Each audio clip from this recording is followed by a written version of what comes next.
Chers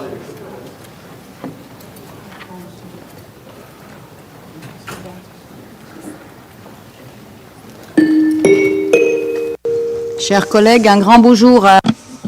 Dear colleagues, good morning to everyone. The 9,321st meeting of the Security Council is called to order. The provisional agenda for this meeting is maintenance of peace and security of Ukraine. The agenda is adopted. In accordance with Rule 37 of the Council's Provisional Rules of Procedure, I invite the representatives of Denmark, Lithuania, Poland, Romania, and Ukraine to participate in this meeting. It is so decided. In accordance with Rule 39 of the Council's Provisional Rules of Procedure, I invite Mr. Martin Griffiths, Under Secretary General for Humanitarian Affairs and Emergency Relief Coordinator, to participate in this meeting. It is so decided. In accordance with Rule 39 of the Council's Provisional Rules of Procedure, I also invite His Excellency Mr. Olaf Skog, Head of the Delegation of the European Union to the United Nations, to participate in this meeting. It is so decided.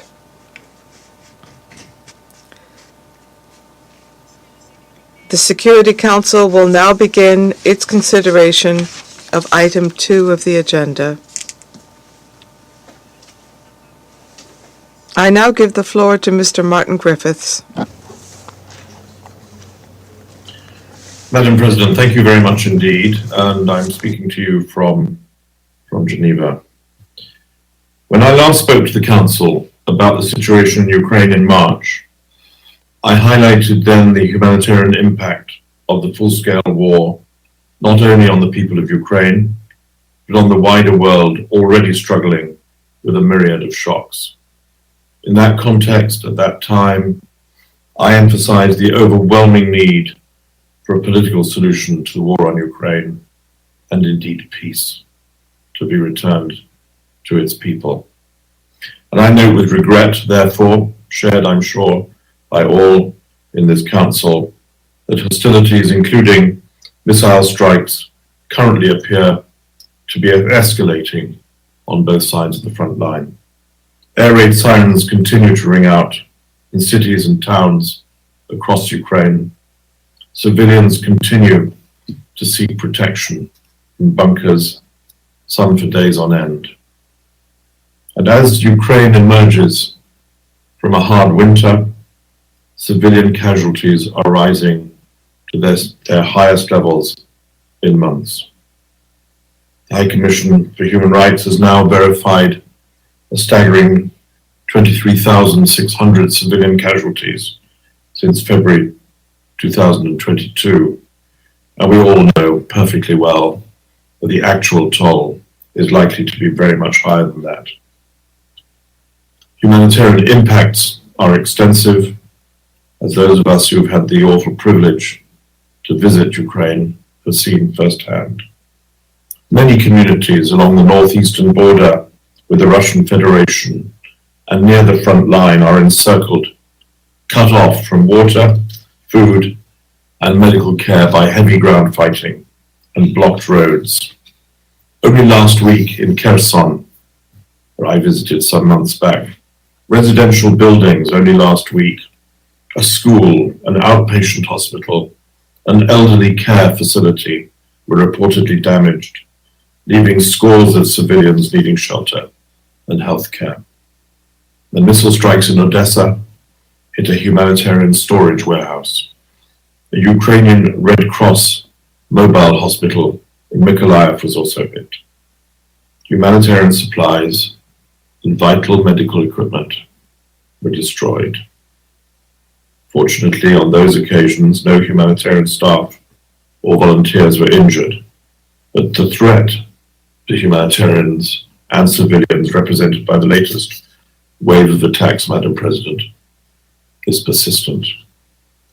And of course, I'm compelled once again to recall here to this Council that under international humanitarian law, parties must take constant care to protect all civilians and civilian objects, including homes, schools, hospitals, and other essential infrastructure, as well as humanitarian facilities and assets.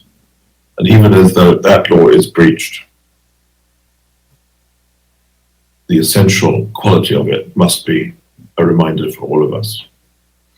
Madam President, as you can see, the humanitarian operating environment remains complex and dangerous.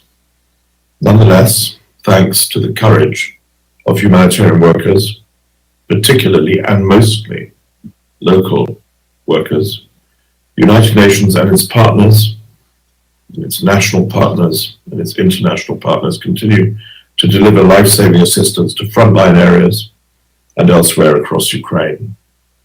Nearly 3.6 million people received humanitarian assistance in Ukraine in the first quarter of this year. This includes people receiving cash assistance, receiving food, healthcare, and livelihood support. Around 43 interagency convoys have delivered supplies in heroic moments to around 280,000 people in frontline areas so far this year. This is a particular feature of the humanitarian operation in Ukraine, and I want to pause there for 1 second to pay tribute to those brave people who take those convoys to where they need to be. The partners who then take the commodities from those convoys for the so-called last mile delivery are always, of course, national partners, Ukrainian organizations, and Ukrainian people. There are still limitations on our ability, Madam President, to deliver aid to all those in need. More is needed to take our efforts to scale. The biggest challenge remains the impediments to reaching all areas in Donetsk, Luhansk, Kherson, and Zaporizhzhia, currently under the military control of the Russian Federation. The humanitarian notification system, together with direct engagement with key interlocutors in Moscow and Kyiv, a practice that has been in place since the early days of this war. This was set up to maximize the opportunity for safe and unimpeded passage of interagency convoys to those areas. However, despite 14 months of notifying the partners of our intentions through this system, we have not been able to deliver assistance to communities along the front line in areas under the military control of the Russian Federation, not once. Access options to those areas, therefore, including different modalities of response, continue to be explored through engagement with all parties. It is imperative that we do this, that we explore all options to reach civilians wherever they are.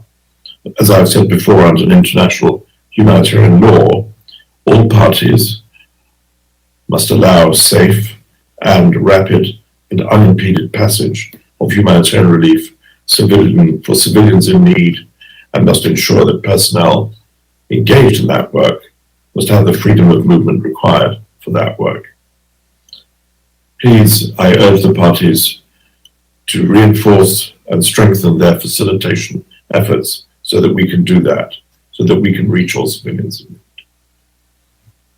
Madam President, food exported under the Black Sea Initiative and food and fertilizer exports from the Russian Federation continue to make a crucial contribution to food security at a global level. More than 30 million metric tons of cargo have now been safely exported from Ukrainian ports under that initiative.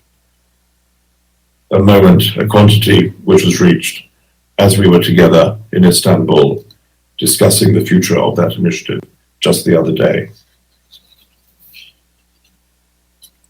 Of this 30 million metric tons, just over 600,000 metric tons of wheat have been transported by the World Food Programme in direct support of humanitarian operations in Afghanistan, Ethiopia, Kenya, Somalia, and Yemen, places we often discuss in this chamber. The latest FAO analysis indicates that global cereal prices have fallen by close to 20% over the past 12 months. Last month, international wheat prices reached their lowest level since July 2021, driven in part by the continued movement of Ukrainian grain, by large quantities available for export from the Russian Federation and other locations. This is undeniable progress, of course, but much more remains to be done. Predictable supplies for humanitarian food assistance operations continue to be required. The initiative refers to the export of ammonia, but this has still not yet been realized. Over the past month, we have also, unfortunately, seen a reduction in the volumes of exports moving out of Ukraine's Black Sea ports due to challenging dynamics within the Joint Coordination Center set up by that agreement of 22nd of July last year in Istanbul, and thus a related slowdown in operations. In recent weeks, and last week in particular, we have engaged in intensive discussions with the parties to the Black Sea Initiative to secure agreement on its extension and the improvements needed for it to operate effectively and predictably, and these efforts will continue and focus in the coming days. In parallel, I pay tribute to Rebecca Greenspan and her team, under Rebecca's leadership, who have continued to deliver a wide range of support with concrete results under the Memorandum of Understanding between the United Nations and the Russian Federation on the facilitation of Russian food and fertilizer exports, so important for international global food security. For the reasons I have set out, I hope you will agree that continuation of the Black Sea Initiative is critically important, as is recommitment by the parties to its smooth and efficient operation. And we will continue to call on all to meet their responsibilities as the world watches us very closely. I want to particularly thank here, Madam President, the government of Turkey, who hosted our talks last week, who brokered the deal, who've hosted us in Istanbul, who've intervened at all levels, at all times, to make this deal be sustained. I thank them very much for their efforts, their energy, and their commitment. Madam President, it is clear that the people of Ukraine and millions around the world ill afford a continuation of this war. More than ever, they need an end to hostilities and a political solution to end the conflict. And I am one of those who therefore calls on the Council and all member states to support any efforts that may bring about an end to the carnage and destruction we have seen so clearly, so vividly, and so continuously. In the meantime, Madam President, the United Nations and its humanitarian partners remain committed to safeguarding the life and dignity of persons affected by war and to the pursuit of peace, whether it be today, tomorrow, or in the weeks to come. I thank you for this opportunity. Thank you. Je remercie Monsieur I thank Mr. Griffiths for his briefing, and I now give the floor to those members of the Council who wish to make statements. I give the floor to the representative of France. Madam President, I thank Mr. Griffiths for his statement. The United Nations Secretary General clearly affirmed the following on the 22nd of February when the Council was meeting exactly 1 year to the date after the unleashing by Russia of this war against Ukraine, and I will quote the Secretary General.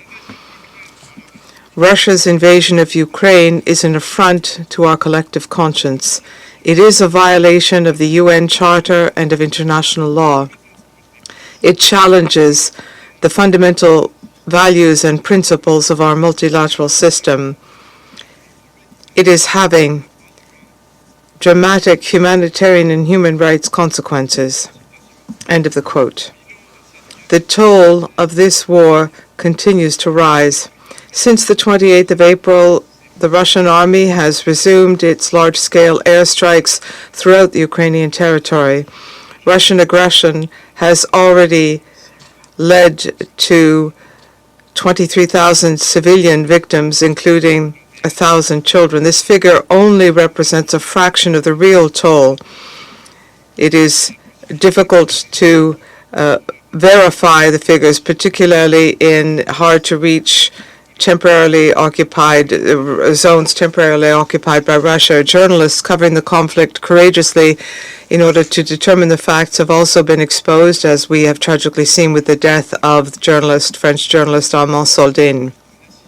On Ukrainian territory, some 18 million people need humanitarian assistance, and France will continue to show its solidarity to the Ukrainian people as long as is necessary by responding to their needs through our bilateral aid, through our European framework, as well as through our support of the United Nations, NGOs, and through other humanitarian actors.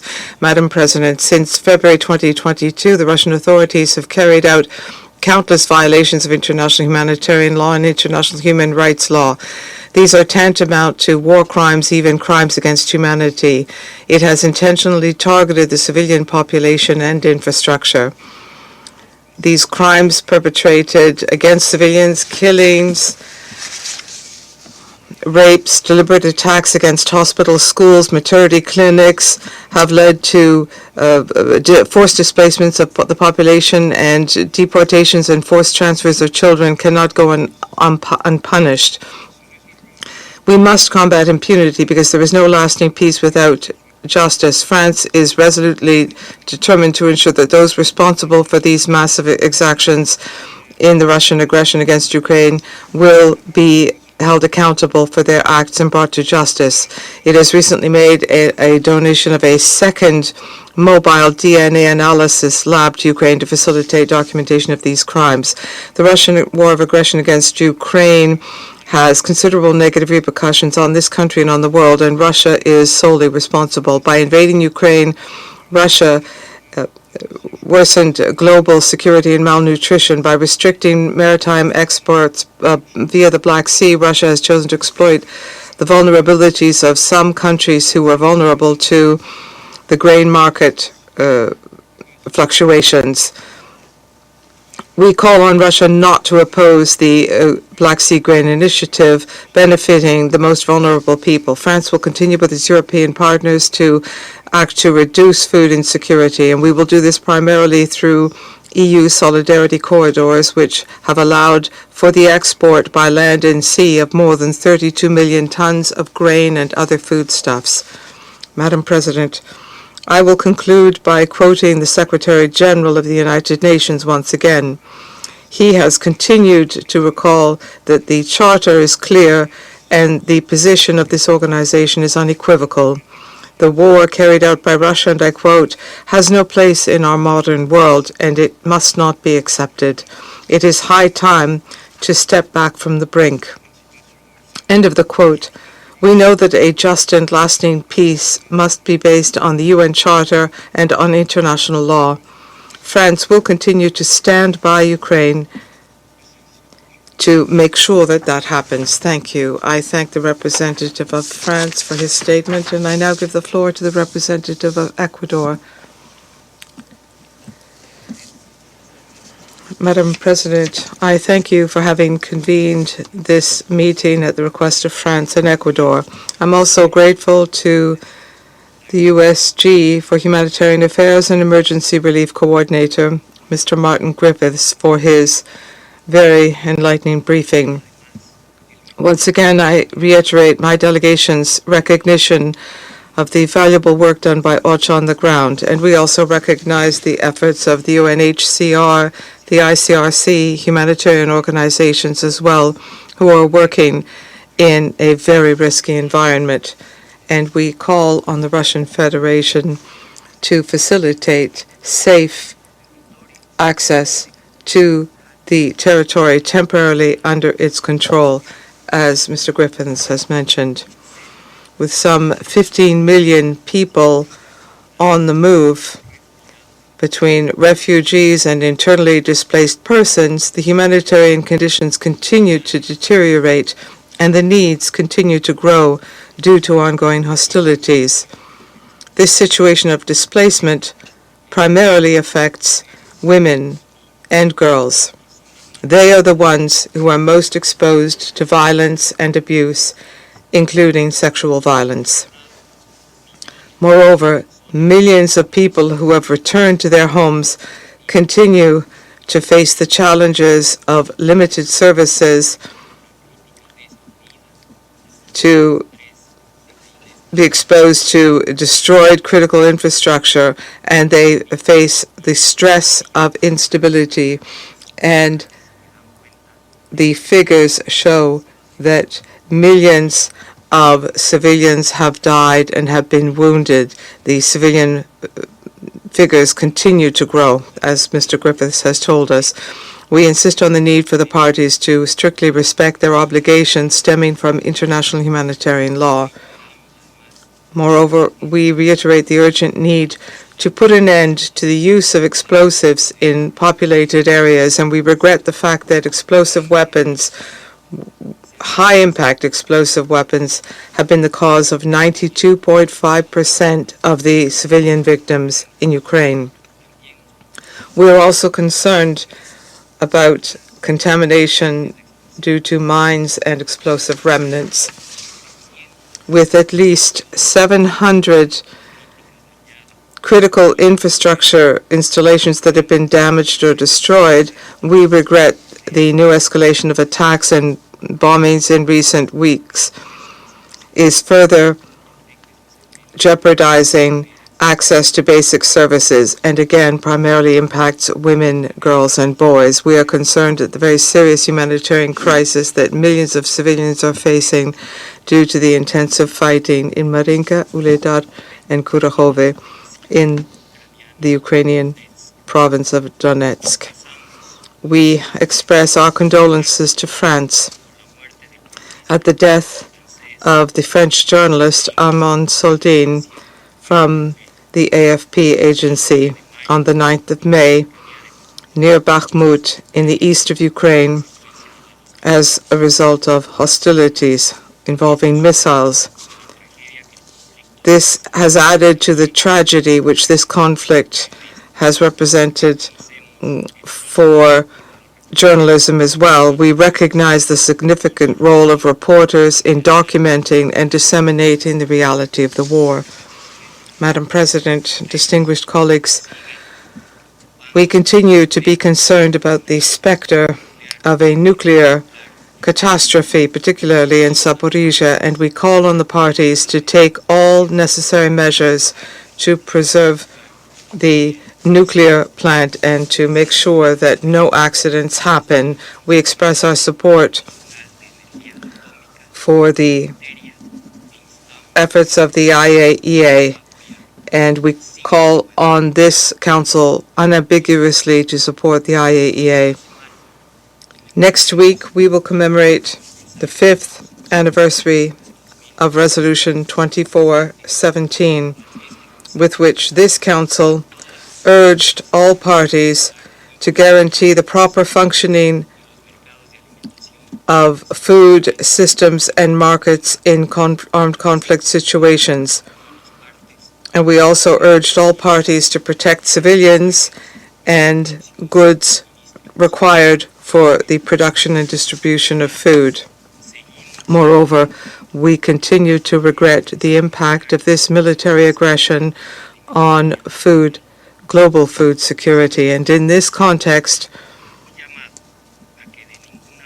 we appeal that there should be no further opposition to the implementation of the Black Sea Grain Initiative, and that we should continue to extend that initiative indefinitely as long as the conflict lasts. And finally, we insist on the need for this Council and its members to be guided by resolutions adopted during the General Assembly special emergency session, and we reiterate our conviction that we must urgently begin a peace process based on strict respect for the sovereignty, territorial integrity, and political independence of Ukraine, with a view to moving forward towards rebuilding and reparations in accordance with international law. Thank you. Si le représentant. I thank the representative of Ecuador for his statement. I now give the floor to the representative of Albania. Thank you, Madam.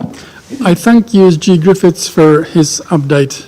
We pay tribute to his efforts and work, as well as of the entire OCHA team, to meet the humanitarian needs in Ukraine and elsewhere to alleviate the suffering of people everywhere. Colleagues, after 16 months, the special Russian military aggression has stalled on the ground, but it has not stopped, and it has not been less deadly. Beyond casualties and destruction along the front lines, missiles and illegally acquired drones continue their deadly attacks against innocent civilians, their homes, and civilian infrastructure. The USG just shared a sobering account of the latest escalations and their consequences. International law prohibits aiming at civilian buildings, and nothing justifies it, if not to instigate fear. Fear helps authoritarian regimes to impose total control over their people, and fear in warfare is used to terrorize civilians. But the truth is that after 446 days of relentless war, Ukrainians have not surrendered, and all attempts to terrorize them have just made them fight back harder. After 10 months of grueling freight assaults, Bakhmut tells one of the key stories of this absurd war. If Mariupol became the ugly face of this war and the symbol of brutality, Bakhmut, already a site of tragedy, will be known as the symbol of Ukrainian resistance. Yet, the painful reality is that more than 23,000 civilians have been killed or wounded. Only during the first week of May, OHCHR recorded 221 civilian casualties in Ukraine. Kremlin may keep saying that Russia is not fighting the Ukrainian people. This does not even come close to a bad joke. It is Ukrainian civilians that are dying under the Russian bombs and shells. Those 14 million people uprooted from their homes, those 18 million requiring humanitarian assistance and protection, unable to afford or access enough food, and the thousands of children systematically abducted have one thing in common: they are all Ukrainians. We know now that Russian troops have tortured, sexually abused, and murdered non-combatants in towns they have occupied, like in Bucha. Also, videos have surfaced allegedly showing Russian soldiers beheading Ukrainian prisoners of war. Colleagues, since the beginning of this war, serious violations of human rights and international humanitarian law committed in various regions of Ukraine have been duly documented. The findings of the Commission of Inquiry and of the OSCE Moscow mechanism point clearly to war crimes and crimes against humanity. Evidence will one day be presented to the court of law for accountability. But among all the crimes committed in Ukraine, the most incomprehensible and inhuman are those committed against children. Everywhere, in every culture, children are associated with innocence, and the need for care and protection, and crimes against them are seen as particularly revolting, because they are. The forcible mass deportation of Ukrainian children to Russia, disguised under different false names or initiatives, is nothing less than a re-education process in total denial of children's rights. It is indefensible. We expect the yearly report of the Secretary General on Children and Armed Conflicts to include the effects of military aggression in Ukraine, the military aggression Ukraine has had on children. Madam President, this war continues to have implications beyond Ukraine, especially for the global food security. For hundreds of millions of people around the world, food on the table depends also from the continuation and the pace of the Black Sea Grain Initiative. We are concerned about reports of activity slowdown, as the USG told us. The number of ships transporting grain has been significantly reduced lately, and any renewal beyond 18 of May seems to go no longer in months, but just in weeks. We know what happens in the world when food is weaponized. Prices go up, there is less food for vulnerable populations, and people go hungry. One does not sit in the Security Council to deny food to those in need. Therefore, we call for the initiative to be extended as part of the global humanitarian response in a way and for a period to provide the necessary assurances and confidence to markets and people. Madam President, 2 days ago in Germany, President Zelensky and the people of Ukraine were awarded the International Charlemagne Prize of Aachen for their fight to defend their country, but also Europe and its values. The contrast could not be more striking. A leader defending its country and its people, fighting for independence, is welcomed, honored, respected, and revered everywhere. Another one, the author of the worst security crisis in Europe for decades, is under arrest warrant by international justice. Colleagues, there is never a bad time to stop a war, especially one that should not have started. Russia must understand that it cannot have its way in Ukraine and that it cannot decide for its people and their future. It would far better be to unconditionally, completely and immediately withdraw from Ukraine, respect its internationally recognized borders. Until this is done, and until reason has prevailed, we will continue to stand in full solidarity with the government and people of Ukraine in the defense of their nation, their land, and our shared values. Je vous remercie. Thank you. I thank the representative of Albania for his statement, and I now give the floor to the representative of Mozambique. Madam President, Mozambique thanks Under Secretary General Martin Griffiths for his update. We commend him and his team for their noble and tireless work worldwide. I wish to acknowledge the presence in this session of His Excellency the Permanent Representative of Ukraine. Madam President, according to the Global Humanitarian Overview 2023 published by OCHA, and I quote, "This year, grinding conflict, the deadly climate crisis, and health epidemics, including cholera and COVID-19, caused record levels of hunger and displacement, worsened poverty, and put equality for women and girls increasingly out of reach. As a result, 1 out of every 23 people worldwide now needs humanitarian relief, more than double the percentage just 4 years ago." End of quote.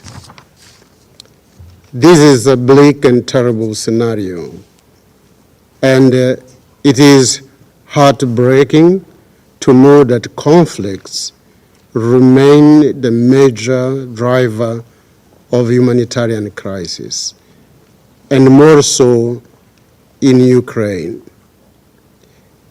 The humanitarian action is an imperative that aims to better address the demands of those in need, particularly in terms of protection and assistance.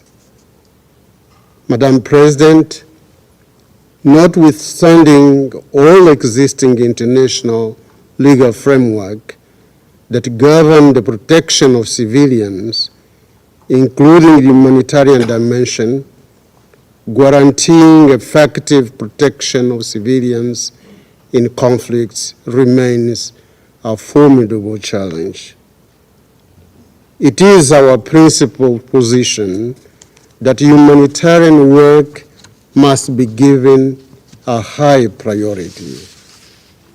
In this context, we call on the parties in Ukraine to take urgent measures that can allow for an environment conducive to conditions for aid distribution, safeguards of aid delivery, reconstruction, and fostering long-term peace and reconciliation in the country. We reiterate our urgent call for the belligerent parties to immediately return to direct negotiations conducted in good faith. We believe that peace initiatives put forward by a number of states, including member states of this Council, should be given a chance. Political settlement is the right way to address humanitarian problems. In this context, we agree with EUCG Griffiths that the Black Sea Grain Initiative is critically important.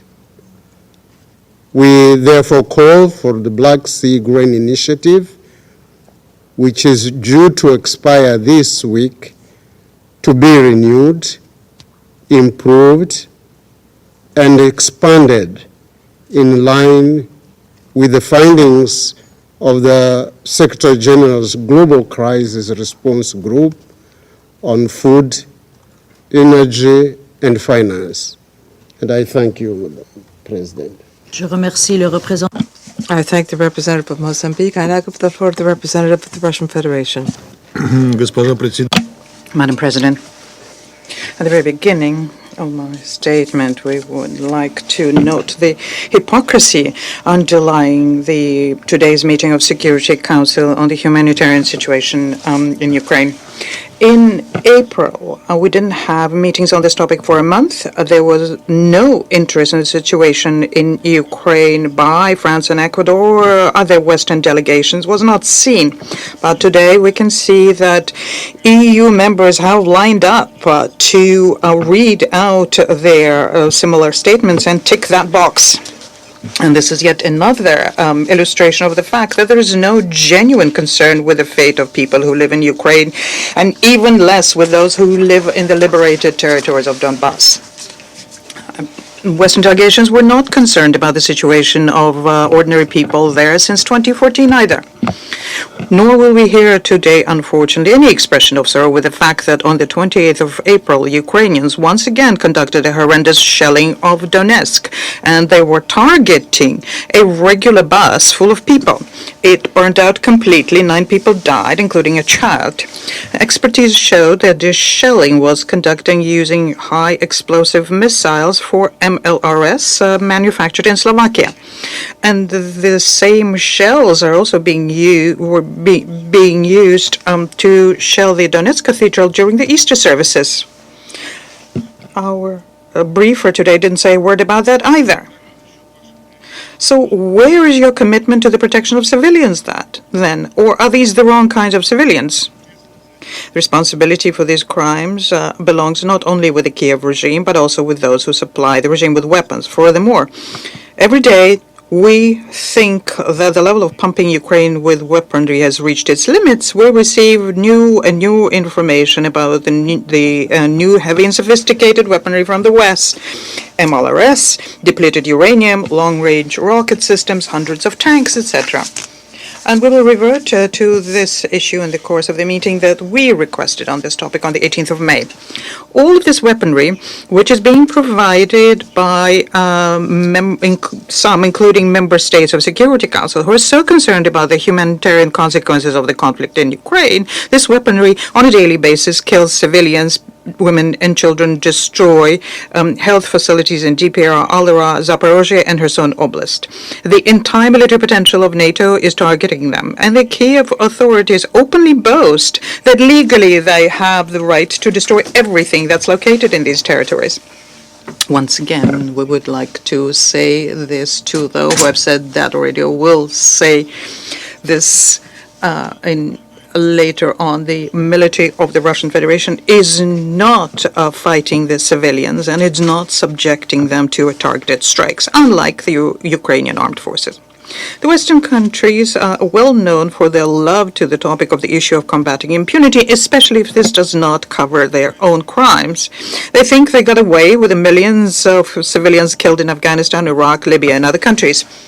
We are convinced that one fine day they will be held accountable for these. And no threats of sanctions against judges, as was the case with investigations of war crimes by the U.S. in Afghanistan, or intimidating witnesses or investigative reporters downplaying facts, will be of no help then.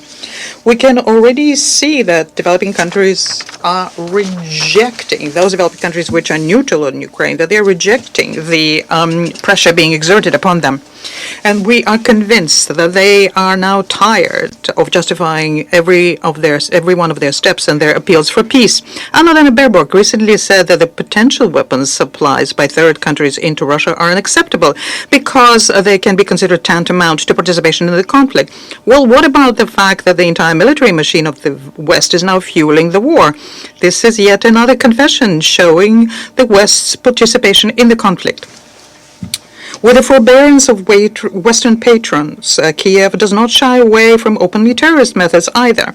Amongst its crimes, the terror act against the Crimea Bridge, killing reporters such as Dugina, Maxim Fomin, and the attempt on the life of Zahar Prilepin, as a result of which his friend died. On the 3rd of March, the FSB informed us that they thwarted an attempt on the leadership of the Republic of Crimea that the Ukrainian MOD intelligence was involved in. And the chief of intelligence of Ukraine openly stated that they're ready to kill Russian nationals over the world. And the State Information Agency, Union of Ukraine, after the attempt, published a questionnaire asking who should be next. And if this is not incitement to terrorism, what is it? And how can the people of France, US, and other accept this? They know about terrorism firsthand. How can the Secretary General representative of other international organizations remain silent here? Madam President, we'll hear a lot today about the solidarity of Western community with Ukraine and the readiness to help Ukraine until the very end. But they need to understand that this support will lead the Ukraine to that very end. The external debt in 2022 rose to the level of $132 billion, or 89% of GDP, and it's forecasted that it will exceed 100% of the GDP by the end of the year. The whooping amounts given to Ukraine by the IMF, EU, and Washington, etc., lead it into indebtedness. All of that solidarity is not free of charge, and it will be ordinary Ukrainians who will have to pay it back. But while the capital is flowing to the country, it's our understanding that its distribution will give to the American company BlackRock, and Kiev signed an agreement to launch a Ukrainian development fund. Under the cover of involving private investments for economy projects, what is happening is a transfer of state sovereignty under external control of a large investment fund with a headquarters in New York. We also stated earlier in the Security Council that in the past 10 years, the amount of Ukrainian arable land, which now under the control of American agro-industrial companies, is in excess of 4 million hectares, and the food supplies that were exported from Ukraine within the Black Sea Initiative were not being sent to the use of the starving countries, but for commercial deliveries. The West has always put its interests at the top of the list. So what we're witnessing once again is a turnover, circulation of American money in the world. Most of us will return back to Western corporations. Some of it will remain the offshore accounts of Ukrainian and American bureaucrats. Some of this the Ukrainian leaders will not even be able to take with them when they leave the country in a hurry, as was the case with the former president of Afghanistan. The European countries are equally cynical. When the well-being of the farmers in the EU countries came into play, the situation changed. In April of this year, the countries, which because of solidarity corridors ended up with an oversupply of Ukrainian foodstuffs, introduced a ban on imports and in some cases a ban of transit of grain and other foodstuffs from Ukraine. a large part of Ukrainian food remains in the EU, even though they were initially intended for the global south. And this is a very good example of the essence of the humanitarian initiatives for Brussels. Let me recall here that the relaunching of the solidarity corridors was accompanied of measures to liberalize Ukrainian export in the EU. It made it much easier to supply Ukrainian goods to the EU and not the markets of developing states. Madam President, Russia approaches the food situation of the world very responsibly, despite the fact that the global issues in the area of food security showed up long before the special military operation and were the consequence of the irresponsible monetary policy of Western countries and were worsened by the pandemic. Nonetheless, on the 22nd of July 2022, we positively reacted to the Secretary General's initiative. The main goal here was to ease situation for food with supplying foodstuffs and fertilizer to developing countries. A package deal on exporting foodstuffs and ammonia via Ukrainian ports and unblocking the grain and fertilizer export from Russia. But it did not go according to plan. As of the 4th of May, 40% of all production used from the sea humanitarian corridor it went into the U.S., and the share of the poorest country here is less than 3%. Less in a year, the agricultural goods from Ukraine are being used by the West. It is only as of the 18th of March, the beginning of the third stage of the initiative supplies to Africa went up by 40%. And this only became possible thanks to the efforts made by the Russian team at the Joint Coordination Center. They were the only ones who fought for and even against the UN to make sure that priority be given to the supplies, to the applications of ships going to Africa. The export of ammonia should have been launched at the same time with grain. This didn't take place. The Ukrainian side in the Joint Coordination Group refused to discuss the unblocking of the ammonia pipeline Tolyatti-Odessa, which is enshrined in the three-party agreement, came up with newer and newer conditions, which are not part of the initiative. For almost a year, we see that there has been no progress in the second part of the package deal between Guterres and MOU Russia-UN. The main Russian bank, Rossельhozbank, which is there to conduct financial transactions on export of foodstuffs, is under sanctions. A one-off transactions which were promised by Washington and Brussels are laughable when they are presented as a solution to the problem. The package proposed by the Secretary General is only working on that part which deals with servicing Ukrainian commercial export. And Russian agricultural supplies continue being blocked by Western sanctions. There are no prospects for their easement under the supposedly exemptions for food and fertilizer. The United States and its satellites basically are imposing the topic that the world is in need of Ukrainian corn for animal feed more than it needs Russian wheat and fertilizer.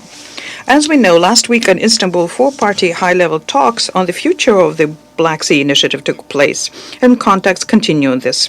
But we'd like to recall here that already in March, at the time of the then extension, we warned if there is no progress on the 5 systemic issues blocking Russia agro supplies, we can't guarantee that the package agreement will be extended. I thank you. C'est le représentant de la Fédération de Russie.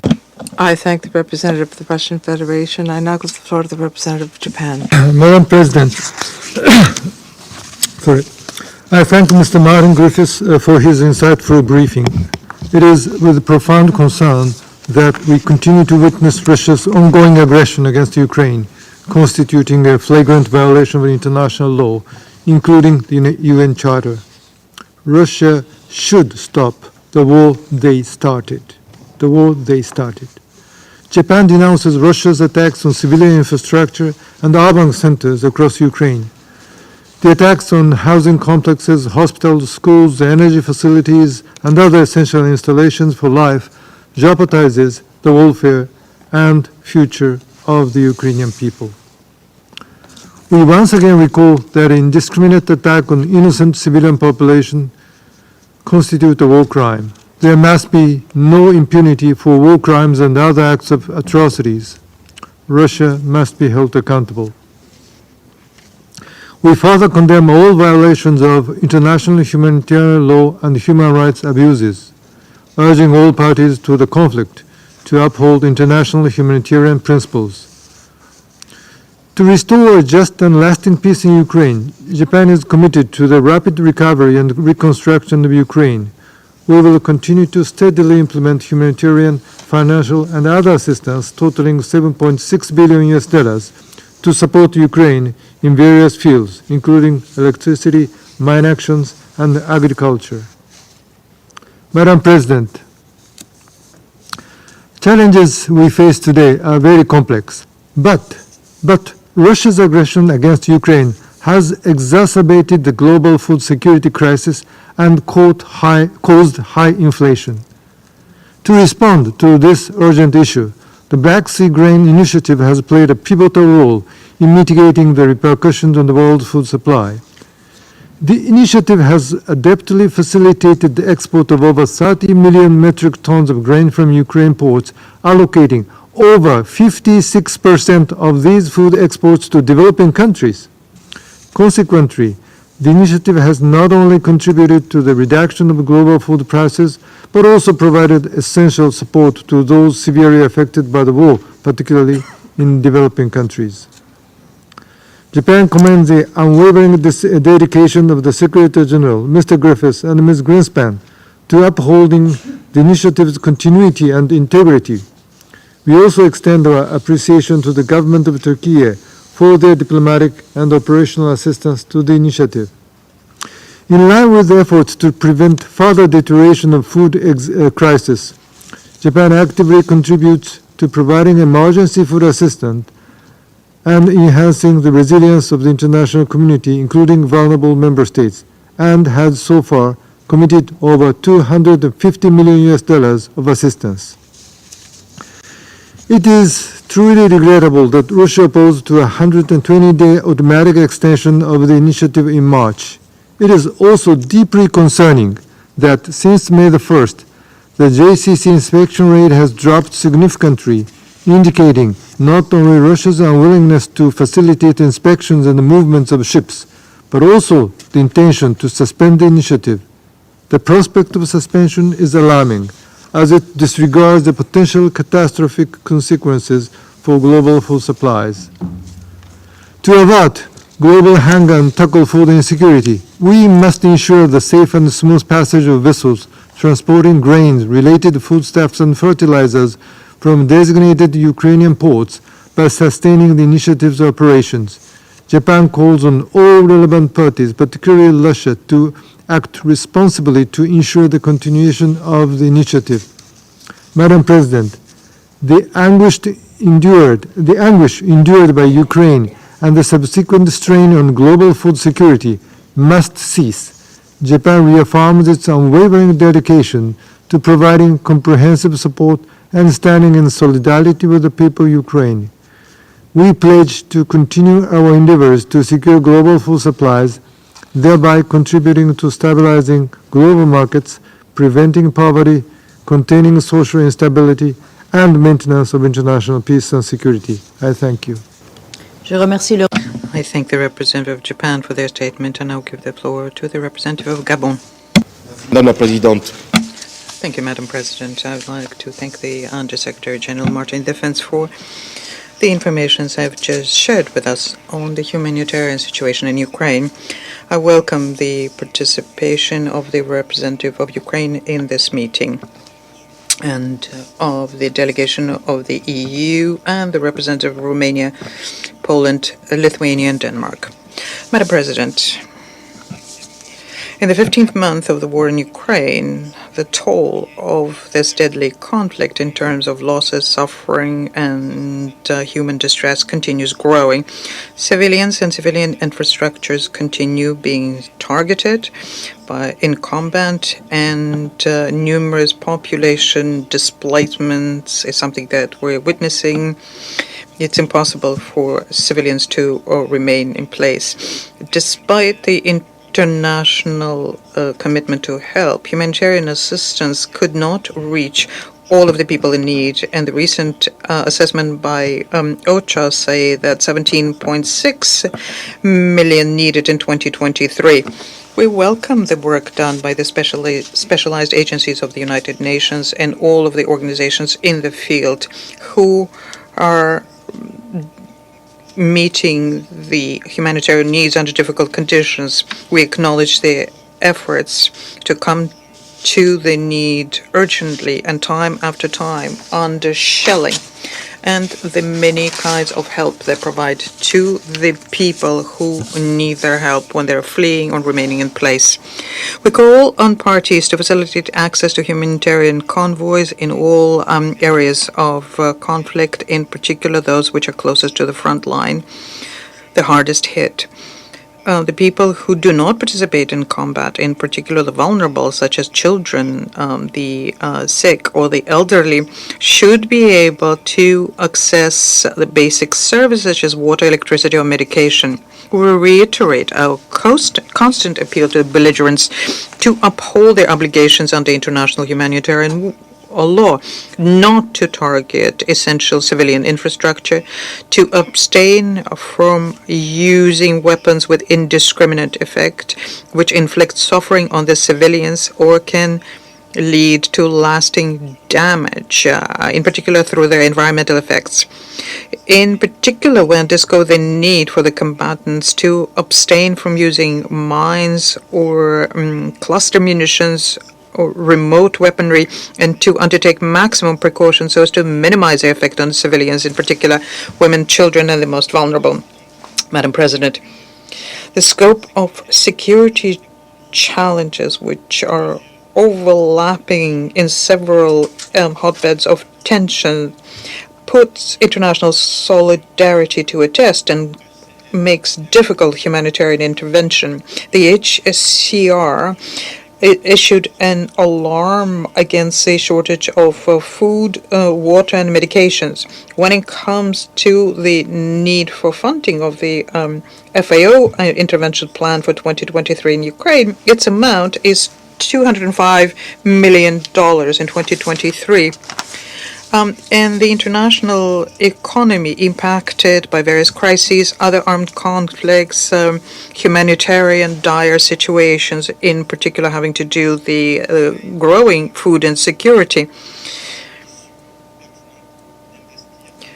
So the only outcome here is to go through dialogue and find a diplomatic and political solution so as to put an end to the war. The price to pay in terms of human lives and reconstruction is far too heavy, and every day at war will only increase that. My country remains convinced that peace and peaceful coexistence result from good faith negotiations amongst all parties. And the accord on grain and the one on prisoner exchange reassures us in this conviction. We will encourage any initiative that could resolve the conflict diplomatically. We look forward to viable solutions that could in a lasting manner resolve the conflict and call on parties to invest in peace. We call for all parties to become involved in good faith negotiations, so put a end to the deadly war in Ukraine. I thank you. Thank you, says the President. I now give the floor to representative of Ghana. Thank you. Madam President, we are grateful to you as well as France and Ecuador for convening this meeting. We are also grateful to USG Martin Griffiths for his informative briefing. It is regrettable that the war on Ukraine is continuing in a manner that puts at risk the lives of innocent civilians as several cities and towns continue to come under the heavy bombardment of military artillery. For several weeks, intense fighting has held in areas such as Bakhmut, Mariupol, Lysychansk, Popasna, and Severodonetsk, where there are reports of numerous civilian casualties. Only in the first week of this month, OHCHR recorded 221 civilian casualties with 58 persons killed and 163 injured, mostly by explosive weapons of wide area effects. As is often indicated in the briefings to the Council, these numbers are likely to be higher than those reported. While the casualties have reduced in comparison to previous months, we feel strongly that any civilian casualty is one too many for a war that ought not to have been fought at all. Moreover, both sides have suffered great costs as hundreds of thousands of their men are reported to have lost their lives or been injured at the front lines of the battle. While the turn of the war in coming days is uncertain, what remains unchanged are the obligations of the warring parties under international humanitarian law and human rights laws to ensure the protection of civilians from harm during times of war. In keeping with these humanitarian obligations, we urge the parties to ensure the safe passage of civilians and grant unhindered humanitarian access to all areas where people require assistance, including the occupied territories of Ukraine.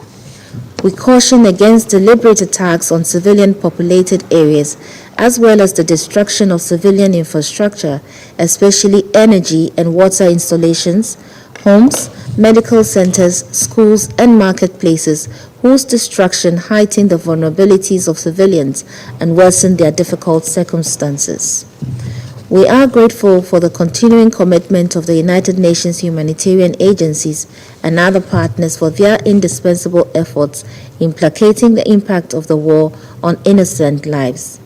We wish to emphasize the importance of making medical, reproductive, and psychological health services accessible to all, especially for the women and children.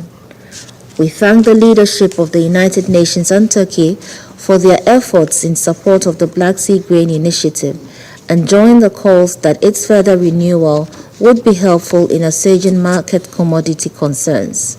As indicated in today's briefing, the grain deal has been an important stabilizing factor in global food prices over the past year. In expressing our hope for an extension of the initiative, we reiterate our call on the parties and all stakeholders to renew their commitments to ensure its effective operation in all aspects. My delegation further urges relevant stakeholders to make progress in addressing any obstructions to the effective implementation of the MOU on promoting Russian food exports and fertilizers to world markets.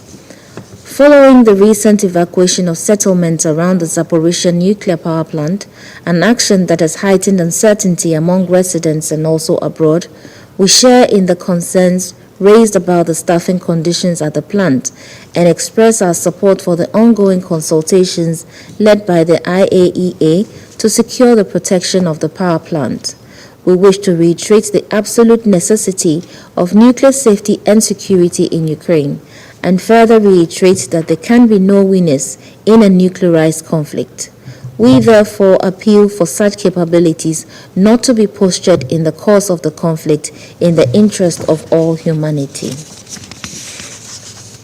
Madam President, we remain resolute in our view that the war on Ukraine cannot be won militarily, and that is why we continue to urge the international community to keep at the forefront of its efforts diplomatic interventions that can help to secure the immediate cessation of hostilities. We believe that it is already past time for the international community to have built on the international consensus for peace in Ukraine in working towards a credible pathway for a comprehensive political settlement in keeping with international law and the spirit of the Charter of the United Nations. We once again call on the Russian Federation to rethink its actions in line with our shared commitments for international peace and security, and to immediately and unconditionally withdraw its troops from the internationally recognized borders of Ukraine. In closing, I wish to reiterate Ghana's complete commitment to the sovereignty, political independence, and territorial integrity of Ukraine as we renew our support for all international humanitarian efforts in aid of the suffering people of Ukraine. I thank you. I thank the representative of Ghana for their statement. I now give the floor to the representative of Brazil. Madam President, I thank the USG Martin Griffiths for his detailed briefing on the humanitarian situation in Ukraine and on the Black Sea Grain Initiative. We regret that the pursuit of military solution to the conflict continues to take an intolerable toll in human lives, like in the airstrikes early this month in Kyiv and other Ukrainian cities, and the increased fighting in Bakhmut just last week. We express our solidarity with the victims. We reiterate our call on all parties to respect and to respect humanitarian international law and the fundamental principles of distinction between combatants and civilians, of proportionality, precaution, necessity, and humanity. Parties must refrain from attacking critical civilian infrastructure. We also emphasize the need for unhindered humanitarian access to those in need, wherever they may be, and to ensure safe conditions for humanitarian personnel, including medical units and equipment. There must be no politicization of humanitarian message, nor selective application of international humanitarian law. Since the start of the conflict, Brazil has defended, alongside with other member states, the immediate cessation of hostilities without prejudging the results of future peace negotiations in order to avoid further violence. That remains our position. Efforts of other member states in this direction are encouraging. We take note of new appeals in favor of dialogue between the parties, which, in our view, is the only path towards sustainable peace. We see the renewal of the Black Sea Grain Initiative as a key step towards building trust between the parties. Brazil encourages the extension of the agreements for as long as necessary in order to limit uncertainties about the global supply of grains and fertilizers. Developing countries dramatically suffered the side effects of the conflict due to their structural vulnerabilities to fluctuations in prices of food and agricultural inputs. The success of the initiative is a collective responsibility. We encourage Russia and Ukraine to reach an understanding and urge other member states to avoid actions that go against the spirit of Istanbul agreements, including with regard to Russian exports of grains and fertilizers. Madam President, we are concerned with the deterioration of the political environment in the Council. We around this table have different perspectives on the conflict's origins and on the way forward, but our understanding of basic international humanitarian law, norms and principles must be shared nevertheless. Brazil cannot avoid but expressing frustration with the Council's inability to find a common ground and approving a resolution calling on all parties to respect international humanitarian law. We also find it regrettable that the conflict in Ukraine contaminates other issues on the international agenda, including in other multilateral fora, by blocking dialogue and making it difficult to find answers to other urgent challenges for which we are responsible. Equally regrettable are attempts mentioned in a meeting earlier this month by the representative of Gabon to force others to choose sides. Defending the UN Charter and international law is a duty of all members, and we support the territorial integrity of Ukraine. However, this principled position should not hamper the work of the Council as a whole towards a peaceful solution. That will require that parties in other member states to be willing to understand the demands and concerns of all sides. The sooner we engage in this collective effort, the better. Thank you. I thank the representative of Brazil. I now give the floor to the representative of the United States. Thank you, Madam President. Thank you, Undersecretary General Griffiths, for your sobering remarks. First, let me underscore that every day Russia obstructs and threatens to suspend the Black Sea Grain Initiative, Russia raises global food prices around the world. This means higher prices for everyone, poor and middle-income countries, and the UN, which also procures food on the global market.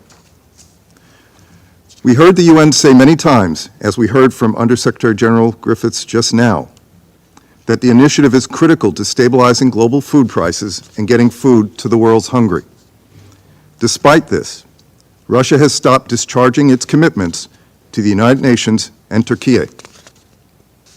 Russia has deliberately slowed the pace of vessel inspections and severely reduced the amount of grain leaving Ukraine's ports to help meet the needs of the world's most vulnerable. In recent weeks, on more than one occasion, the Russian Federation's delegation at the Joint Coordination Center in Istanbul has refused to allow any inspection of ships. Now Russia is threatening to end its cooperation on May 18. And while Russia keeps Ukrainian grain supplies from feeding the hungry, Russia is successfully exporting its own bumper crop of grain. The Russian government regularly cites the need to implement its MOU with the UN on the export of Russian food and fertilizers. In that very MOU, Russia committed to, quote, facilitate the unimpeded export of food, sunflower oil, and fertilizers, unquote, from Ukraine's Black Sea ports. Russia must implement its own commitments. Russia must stop holding global food security hostage to its cynical power plays and profit-taking. While we are all paying the increased price for Russia's actions, no one is paying more dearly than Ukraine. After 15 months and countless briefings, unfortunately, we are no closer to ending the humanitarian suffering caused by Russia's unprovoked war against Ukraine. Instead, the death toll rises from Russia's missile and drone strikes on Ukraine's civilian population centers. From May 1 through 4, Russia launched more than 145 airstrikes across Ukraine. That translates into an average of more than one missile, drone, or bomb every hour, 24 hours a day, 3 days straight. In just those 3 days alone, Russia's attacks have killed and injured more than 100 civilians, including at least 5 children. Humanitarian organizations have reported worsening conditions in the frontline areas, and necessities such as electricity, food, and fuel are in short supply. President Putin's escalating attacks on Ukraine's critical infrastructure threaten us all. Russia's obstruction of the Black Sea Grain Initiative impacts the world's hungry. Russia has no interest in mitigating the spillover effects of its war against Ukraine, just as Russia has shown no genuine interest in negotiation or meaningful diplomacy. We call on Putin to stop holding the world's hungry hostage and extend and fully implement the Black Sea Grain Initiative. We again call on Russia to end its attacks on the people of Ukraine and withdraw its forces from Ukraine's territory completely.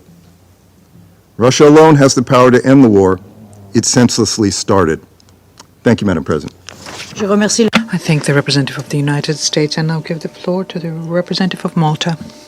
Thank you, President, and I thank USG Griffiths for his sobering briefing and for the work that he and his team are carrying out on the ground. The humanitarian situation in Ukraine has continued to deteriorate since the last time discussed by this Council. Over the past 15 months, the number of people in need of emergency humanitarian aid and protection has increased from approximately 3 million to nearly 18 million. We state with all the clarity we can muster that this is only the result of Russia's unprovoked aggression against Ukraine. Malta strongly condemns Russia's continued escalation of its illegal war of aggression against Ukraine. Ukrainians continue to suffer deliberate large-scale attacks on critical infrastructure that is indispensable for the survival of the civilian population, and have had their basic services, including energy, water supply, and heating, destroyed by Russian attacks. Continuing attacks on energy infrastructure prompted an energy crisis in the first months of 2023, putting the country's resilience further to the test. Russia has perpetrated indiscriminate killings of civilians, torture and other forms of cruel, inhumane and degrading treatment, sexual and gender-based violence, and abductions and forcible deportations of children. In doing so, it has willfully violated the rules-based international order. President, according to the recent report by the International Commission of Inquiry on Ukraine, the forced transfers and deportation of Ukrainian children to Russia or regions under Russian control are violations of international humanitarian law and amount to war crimes. These children must be promptly returned to Ukraine using technical assistance from international organizations. we demand that Russia stops these unlawful deportations and comply with the Convention on the Rights of the Child. We also welcome and encourage further efforts to ensure full accountability for all crimes committed by Russia against Ukraine and on Ukraine's territory. In light of this, we are supportive of the ongoing ICJ and ICC processes. Malta strongly believes that there can be no peace without justice. In this regard, Malta joined other state parties of the ICC in making a referral to the court on the situation in Ukraine and will continue its efforts to strengthen the cooperation between the ICC and the Security Council to keep investigating the Russian crime of aggression. Malta is a strong supporter of the ICC as a beacon of accountability. We take note of the warrant issued against President Vladimir Putin and the Russian Commissioner for Children's Rights, Maria Lvova-Belova. We are firm in our belief that crimes committed must not go unpunished and that all perpetrators must be held accountable. Malta will continue to support all efforts to address the humanitarian consequences of Russia's aggression. We also reiterate that the only step towards a just and lasting peace would be for Russia to immediately cease all hostilities and, unconditionally, completely withdraw all of its forces and military equipment from the entire territory of Ukraine within its internationally recognized borders. I conclude by highlighting the importance of the Black Sea Grain Initiative, which extends beyond Ukraine and affects global food security. It is paramount that the agreement is further extended between all parties to alleviate pressures on security of supply affecting communities throughout the world. This is yet another element that needs to be pursued as part of the collective efforts to secure sustainable and lasting peace. Thank you. I thank the representative of Malta. I give the floor to the representative of China. Thank you, Madam President. Madam President, I thank USG Griffiths for his briefing just now. The Ukraine crisis is still dragging on. The humanitarian situation remains extremely dire, and the spillover effects of the crisis continue to manifest themselves. The international community should take positive steps to mitigate the humanitarian consequences of the conflict and make joint efforts for the de-escalation of the situation and an early cessation of hostilities. First, every effort should be made to reduce the harm and suffering done to civilians. The international humanitarian law provides for the code of conduct that must be observed in situations of conflict.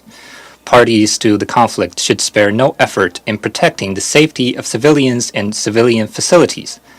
Women and children are the most vulnerable groups in armed conflicts and must be given special attention. We welcome the expansion of aid to all affected populations and the facilitation of repair and restoration of civilian infrastructure by the international community, including humanitarian agencies, on the basis of neutrality and impartiality. China supports the balanced, full, and effective implementation of the Black Sea Grain Initiative and the MOU on the export of Russian food and fertilizers, and supports the UN in playing an important role in this regard to remove the real obstacles facing the export of Russian food and fertilizers. Second, the red line of nuclear safety must never be crossed. Nuclear weapons must not be used, and nuclear wars must not be fought. The safety and security of nuclear power plant facilities in Ukraine concern the safety and well-being of hundreds of millions of people. Any accident could cause incalculable humanitarian and ecological consequences. We call for maximum rationalness and restraint, and for avoiding words and deeds that could exacerbate confrontation and lead to miscalculations. China supports the Director General of IAEA in maintaining communication with Russia and Ukraine and in playing a crucial role in safeguarding the safety and security of civilian nuclear facilities. Third, the spillover effects of the conflict response measures should be taken seriously and managed. The world economy is faced with renewed risks of recession, which calls for the coordinated actions by all countries to jointly keep global food, energy, and financial markets stable. However, one round of unilateral sanctions after another and ever-expanding long-arm jurisdiction have not only led to severe humanitarian consequences, but also undermined the global industrial and supply chains. The US and other relevant countries should seriously reflect upon their behavior, immediately mend their ways, and create conditions for developing countries to grow their economies and improve livelihoods. They must refrain from engaging in economic coercion on one hand, and on the other, cooking up narratives accusing other countries of economic coercion. Unilateral sanctions have no basis in international law and are drawing the aversion and opposition from a growing number of countries. It must be pointed out that the so-called rules-based international order is likewise highly problematic in legal and practical senses. They are no excuse for the US and other relevant countries to abuse unilateral sanctions and hardly enjoy broad support or recognition from the international community. Fourthly, and most fundamentally, the greatest sense of urgency is needed for the political settlement of the crisis. There are no simple answers to complex issues. Any comprehensive solution always begins with the first step, and the resumption of dialogue and negotiation cannot wait indefinitely. All parties should create conditions for advancing dialogue and negotiation instead of adding fuel to the fire and escalating tensions in an attempt to profit from it. On the Ukraine issue, China has always been on the side of peace, and everything we do is for the promotion of talks for peace. Ambassador Li Hui, Special Representative of the Chinese government on Eurasian affairs, has left today for visits to Ukraine, Poland, France, Germany, and Russia to engage with all parties on the political settlement of the Ukraine crisis. We stand ready to work with the international community in the continued and tireless efforts towards the political settlement of the Ukraine crisis. Thank you, Madam President. I thank the representative of China for their statement. I now give the floor to the representative of the United Kingdom. Thank you, President, and I join others in thanking Under-Secretary General Griffiths for his briefing and work on the ground. And your briefing today, Under-Secretary General, reminds us of the enormous cost of Russia's war of aggression. Russia has continued to conduct massive missile and UAV strikes against inhabited areas across Ukraine, killing innocent civilians. The UK is appalled by reports of recent Russian attacks on the Ukrainian Red Cross warehouses in Odessa and on a mobile hospital in Mykolaiv. There is no excuse for attacking the most vulnerable or the brave humanitarian workers who are supporting them.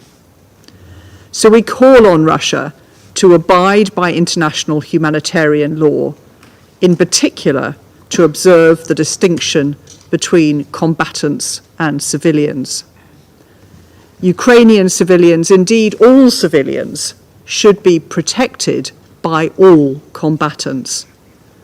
Similarly, aid organisations and aid workers, whose mission is to help innocent civilians in humanitarian need, are not a target.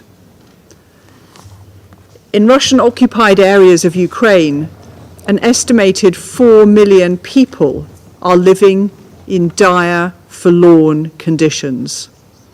Despite regular attempts by the UN to gain access to deliver humanitarian support, Russia has never provided the necessary security guarantees for access.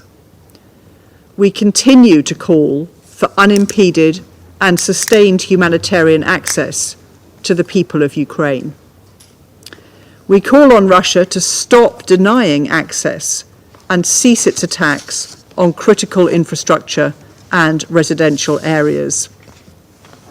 President, as we've heard from others, the BSGI is critically important. Over 30 million tonnes of grain and other foodstuffs have been exported under the initiative since the 1st of August. The deal has been critical to lowering global food prices and getting urgently needed grain to countries that need it most. As the World Food Programme has said, grain deliveries to any country drive global prices down. So we urge Russia to stop threatening to leave the initiative and instead to agree to a sustained and stable deal.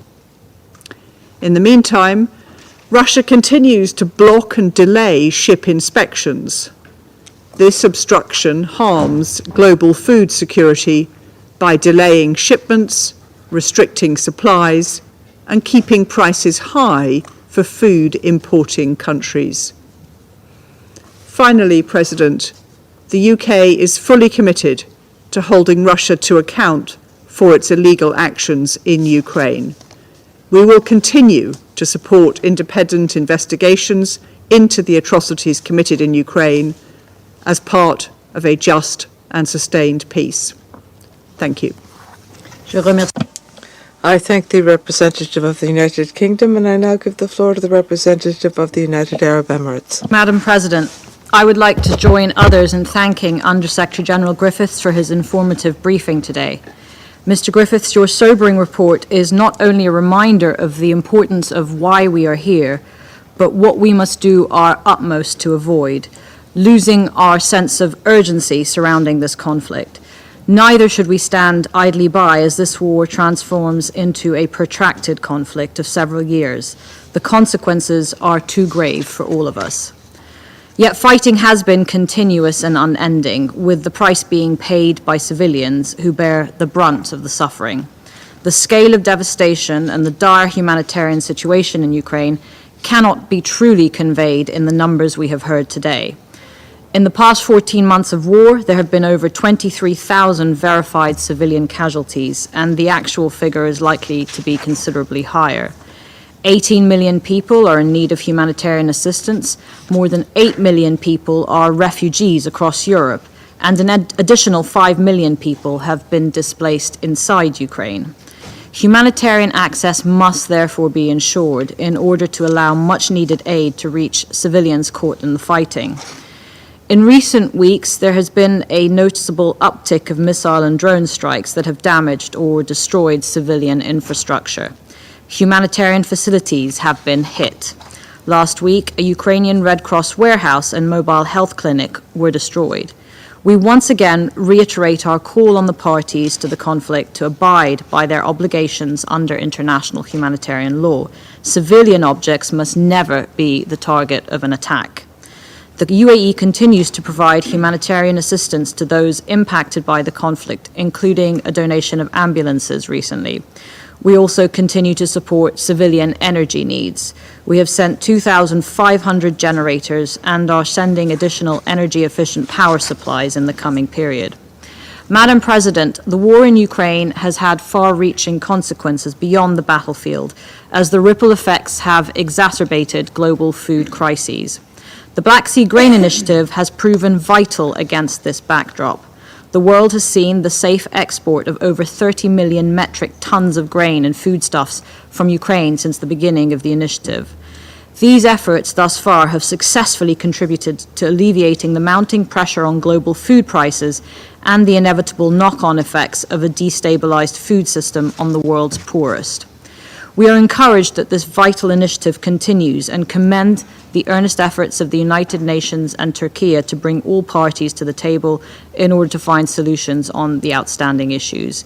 And we're pleased to hear that the UN will continue to work closely with all sides to ensure the smooth operation of the BSGI. At the same time, we continue to call for the full implementation of the MOU on Russian fertilizers and food products and continue to support efforts to this end. While the importance of the Black Sea Grain Initiative is widely appreciated for its practical benefits, in reality it is also, we hope, a trust-building mechanism. Reaching an agreement again on this initiative and other successful negotiated outcomes, such as exchanges of prisoners of war, demonstrate that there remains some degree of willingness to negotiate a pathway forward.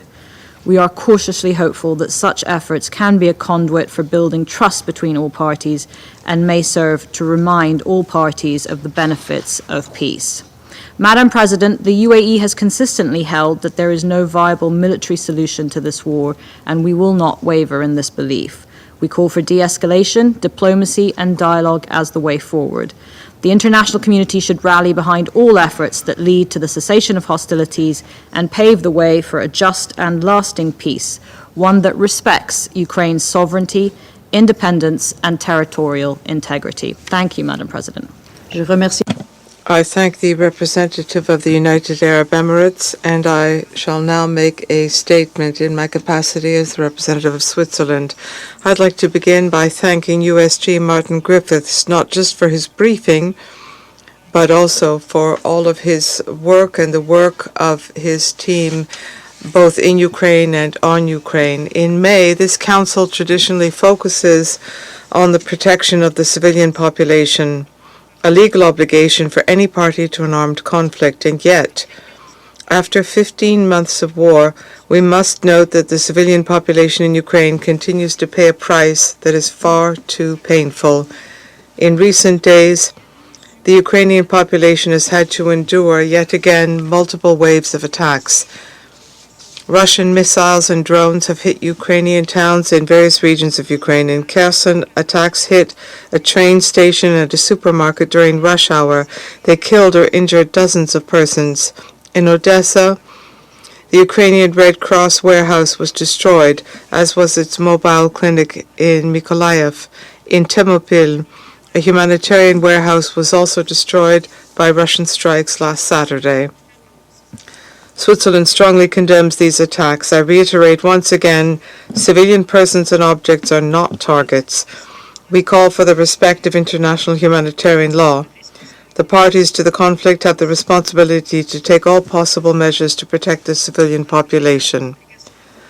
We also recall the obligation to protect humanitarian workers and ensure their unhindered access to 18 million people in need in Ukraine, including to those in the Russian-occupied areas. At the same time, accountability is an imperative for rendering justice. The International Independent Commission of Inquiry in Ukraine concluded in March that certain violations of international law in Ukraine constitute war crimes. The perpetrators of these and other violations of law must be held accountable. At the same time, it is essential that the needs of victims be placed at the center of all transitional justice efforts. We support the recommendation of the Commission of Inquiry that complementary instruments such as a victims registry, reparations, and mental health and psychosocial services be put in place. Excellencies, the Russian military aggression against Ukraine has negative repercussions all over the world. This is where the Black Sea Initiative comes in, along with the Memorandum of Understanding focused on the export of Russian food products and fertilizers. The initiative helps to alleviate food and energy insecurity. Last week, it reached an important milestone with the export of 30 million tons of grain and foodstuffs since its launch. Of this, more than 500,000 tons of grain have been shipped by the World Food Programme in support of its humanitarian operations in Afghanistan, Ethiopia, Kenya, Somalia, and Yemen. In view of its added value, the Black Sea Initiative must continue. We encourage all parties to redouble their efforts to find a lasting solution. We welcome the commitment of the Secretary-General and his representatives and the contribution of Turkey in this regard. Switzerland stands ready to provide its support, particularly in its role as host state. Excellencies, after 15 months of war, thousands of civilians are suffering from the devastating direct effects of these hostilities, as well as the indirect effects on the infrastructure necessary to meet their basic needs. We reiterate our urgent call on Russia to de-escalate the situation immediately, to cease all hostilities, and to withdraw its troops from Ukrainian territory without delay. I hope that this month of May, marked by the spirit of the Geneva Conventions, will lead us to reaffirm what should unite us all: the humanitarian imperative to protect the civilian population. This is true in Ukraine as it is everywhere in the world. Thank you. I resume my functions as President of the Council. I give the floor to the representative of Ukraine. Madam President, distinguished members of the Security Council, Under Secretary General Griffiths. I also recognize the representative of Putin's regime in the permanent seat of the Soviet Union. We meet to address the Russian war against my country after one of the lowest periods in the history of this Council, the April presidency of the aggressor state, which inflicted yet another blow on an already compromised principal body of the United Nations. This April alone, the Russian occupiers committed 6,139 war crimes. These crimes led to the death of 207 Ukrainian civilians, including 11 children. On the 28th of April, Russia again launched a missile strike on a multi-story apartment building, this time in Uman, Cherkasy region. As a result, 23 residents were killed, including 6 children. So much about Putin's envoy saying that they do not attack the Ukrainian civilians.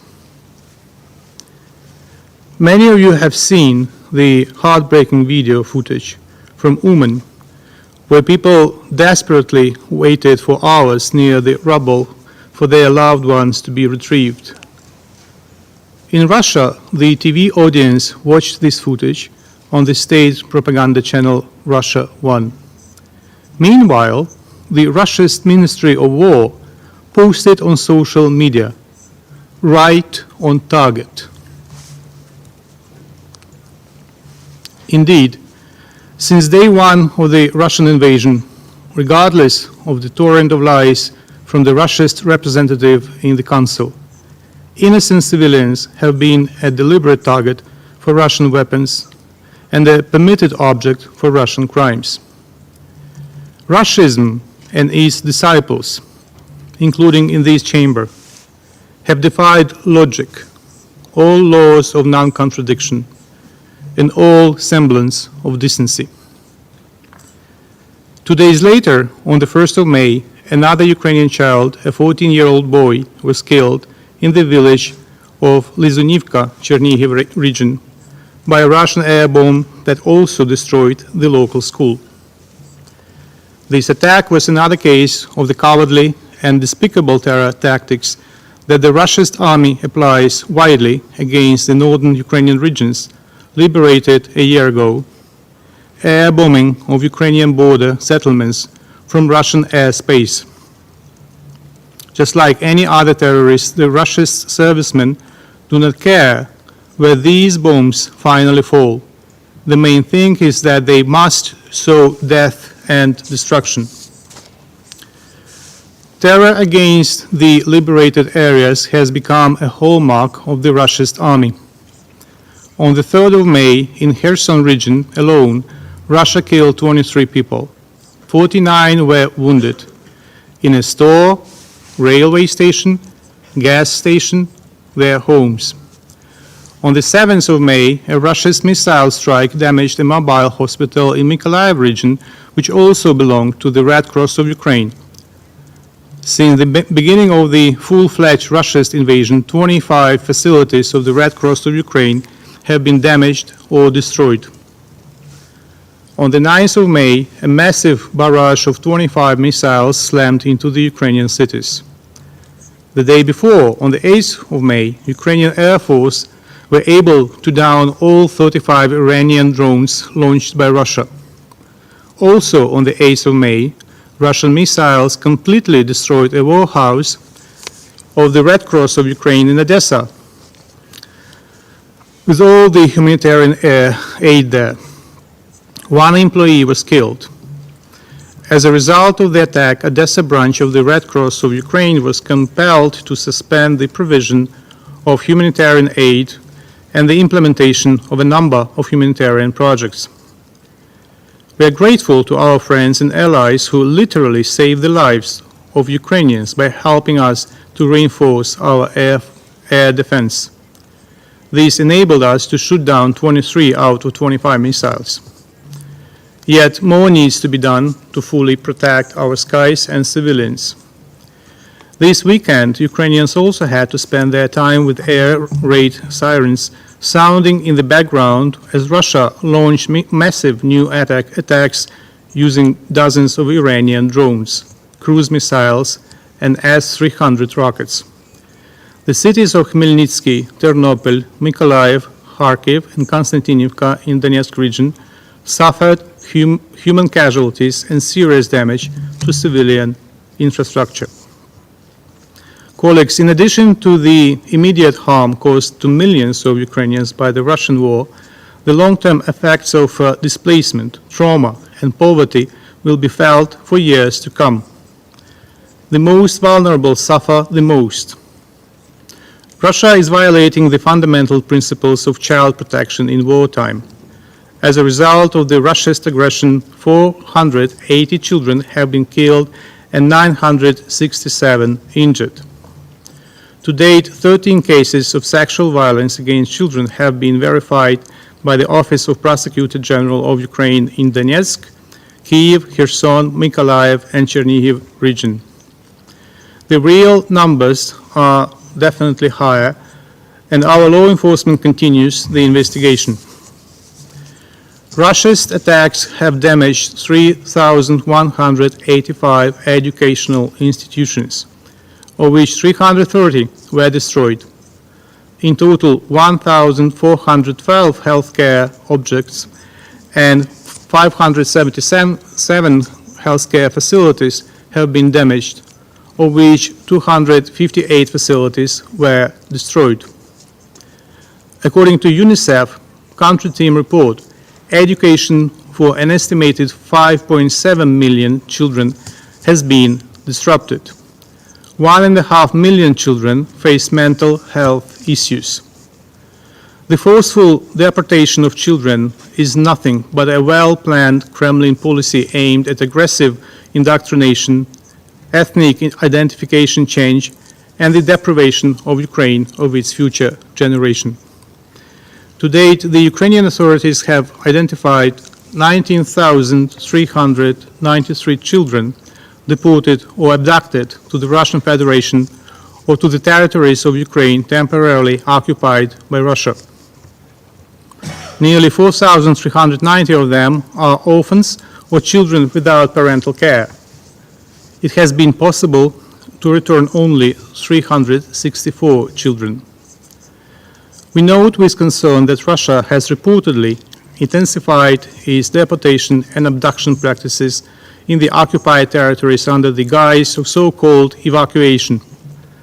Like many of you in this Council, we reiterate that it is only the Russia's troops that must be evacuated from the territory of Ukraine. As soon as this happens, the atrocities of war will be over. We welcome the well-founded conclusions of the reports by the Commission on Inquiry on Ukraine, established by the Human Rights Council, and by the OEC Moscow mechanism that have reconfirmed the enormous scale of violations and crimes committed by the Russian occupiers, in particular against children. We call on the Secretary General and the Special Representative on Children and Armed Conflict to give a proper assessment of the gravity of violations against children in Ukraine by the Russia's government forces in the upcoming annual report. We believe that this report should contribute to ensuring accountability for perpetrators and justice for Ukrainian children. victims of the Russia's aggression. The invasion of the Soviet permanent seat in the Security Council should give neither immunity nor amnesty to war criminals. Madam President, we have already brought to the Council's attention the critical situation with mine contamination of Ukrainian lands. According to preliminary estimates, 170,000–180,000 square kilometers of Ukrainian territory are contaminated with mines and other explosive ordnance. Our primary task today is to accelerate the demining process as much as possible, increase the number of demining teams, and equip them with special equipment. Unfortunately, those people who risk their lives to clear Ukrainian territory from mines and restore safety for people are also a target for the Russia's troops. Most recently, on the 7th of May in Kherson region, 9 members of a demining team were killed by Russian shells while on duty. The mine contamination in Ukraine is an issue for global food security, as more than 4,700 square kilometers of contaminated areas are agricultural lands. In such extraordinary circumstances, Ukraine continues to act as a reliable contributor to global food security by implementing its agreement with the United Nations under the Black Sea Grain Initiative and advocating for expanding its geographical scope by including new Ukrainian ports. As of the beginning of May, Ukraine exported 29.8 million tons of grain and foodstuffs. This number includes 600,000 tons of grain shipped by vessels chartered by the World Food Programme in support of its humanitarian operations in Afghanistan, Ethiopia, Kenya, Somalia, and Yemen. This volume could have been significantly higher if Russia did not resort to impeding practices. We are concerned that since the 1st of May, the inspection rate has dropped to an average of 2.9 inspections per day, compared to 6.6 in the period of August 2022–April 2023. As a result, in April, we were able to export through the grain corridor less than 3 million tons, which is only a half of our agricultural export capacities. Together with the United Nations and Turkey, Ukraine strives for the extension of the initiative without any delay and disruption to shipments. According to experts, if it is blocked by Russia, the global food prices could increase substantially again. This grim perspective should be taken seriously. It is disgusting that Russia still pretends to be on the losing side of the deal. I will not even remind the Council of the immorality of such complaints from the aggressor state, which has been and remains the only threat to food shipments in the Black Sea. Let us just turn to the data that clearly shows the benefits for Russia from the deal. The data indicates that Russian wheat export in January-February 2023 nearly doubled from the same period a year earlier. We therefore consider these speculations to be an attempt to whitewash Russian deliberate practices to weaponize food supplies, and we urge the international community to give a resolute response. Let me remind per some statements here. Black Sea Grain Initiative is not due to expire this week. It is, however, the Russian blackmail deadline that expires this week. Madam President, a week ago, we paid tribute to the victims and heroes of the Second World War, marking the end of this war in Europe. The atrocities of this war prompted our predecessors to commit themselves to save succeeding generations from the scourge of war.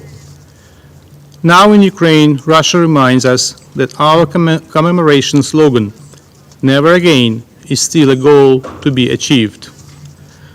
The lessons of the Second World War teach us that just and lasting peace can only be possible if evil is defeated and is not able to continue its aggression.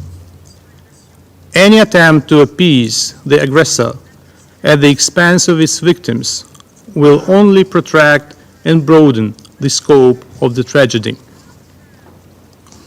As my president said on the 8th of May, when Ukraine, along with the entire world, commemorated the victory over Nazism. We in Ukraine give meaning to these words, never again, not only to remember, but also to protect, not only to value life, but also to do the utmost to ensure that everyone who threatens life, everyone who brings aggression, everyone who resorts to terror against other nations, every such evil loses. Ukraine has committed to stop this modern evil of Russism. We are guided by the supreme principle of morality that is a categorical imperative since it is not conditional upon one's preferences. I thank you. Je remercie. I thank the representative of Ukraine for his statement, and I'll give the floor to His Excellency Mr. Olav Skog, head of the delegation of the European Union to the United Nations. Very much, Madam President. I have the honor to speak on behalf of the European Union and its member states, the candidate countries North Macedonia, Montenegro, Albania, Ukraine, the Republic of Moldova, and Bosnia-Herzegovina, the potential candidate country Georgia, and the EFTA country Liechtenstein, member of the European Economic Area, as well as Andorra and Monaco, all aligned themselves with this statement. And I want to, like everyone else, first thank very much Under Secretary General Martin Griffiths for the briefing, and also, of course, to commend you and the UN system for the excellent work that you are doing on the ground, providing humanitarian assistance under very difficult circumstances in Ukraine and in many other places. The horrors that you, Mr. Griffiths, and others have described from inside Ukraine, resulting from Russia's unprovoked and unjustified military aggression, are unimaginable. For 15 months now, the Russian leadership has struggled without success to find any justification whatsoever for its illegal war of aggression. Russia must stop its war and immediately, completely, and unconditionally withdraw all of its forces and proxies from the entire territory of Ukraine within its internationally recognized borders. Madam President, I will emphasize 3 points in my intervention. First, the importance of upholding international law and international humanitarian law. Second, the need for accountability. And third, efforts to address the global consequences of Russia's war of aggression. First, international law and international humanitarian law must be respected. Therefore, Russia must immediately stop its indiscriminate and decimating shelling of civilians and civilian areas. Under international humanitarian law, deliberate attacks on civilians or attacks that do not distinguish between military targets and civilians are prohibited under all circumstances. We strongly condemn cases related to sexual and gender-based violence. We are particularly horrified by the impact of Russia's aggressions on children. Children have been killed and maimed. Schools and hospitals have been attacked in blatant violation of international law. Russia's practice of forcibly transferring and deporting Ukrainian children is a violation of international humanitarian law. The UN Commission of Inquiry on Ukraine concluded that it amounts to war crimes. Russia must immediately facilitate the safe return of Ukrainians who were forcibly transferred or deported. We also strongly condemn Russia's attacks and violence against journalists and media workers. UNESCO has stated that 12 journalists were killed in Ukraine since the start of the invasion. Journalist safety is indispensable to ensuring the right to freedom of opinion and expression, and in particular, the freedom of the press.